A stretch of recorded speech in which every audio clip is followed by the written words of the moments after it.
And we start with breaking news this Wednesday afternoon. Emergency responders called out in West Fargo where two men were trapped in a trench collapse. Red River Regional Dispatch confirms that emergency crews had to conduct a rescue at that construction site. And that is where we find Valley News Team's Ashley Bishop live with the very latest details. Ashley? That is right, Kyle. It was a frightening morning here for the concrete workers that were in this trench just behind me, this big hole where they were digging and pouring concrete when the wall just gave way.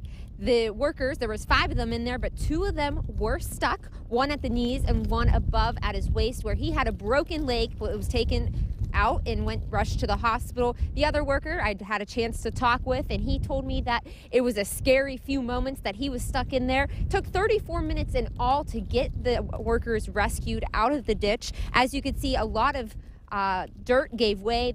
The worker told me that the dirt was very heavy, and it was even scary for both of them inside. All the men said that they are a little nervous to go back in the ditch when they have to go back to work. Right now, WSI is out here looking into the scene to see if the scene was not there was not walls that should have been there for supporting the dirt so it would not give way. They're all still investigating. Everything is still fresh. Kyle, we'll have more at 5 and 6 tonight. All right, Ashley Bishop again reporting live from West Fargo, the scene of a trench collapse this morning. 2 men were trapped for a short time. Thank you very much, Ashley.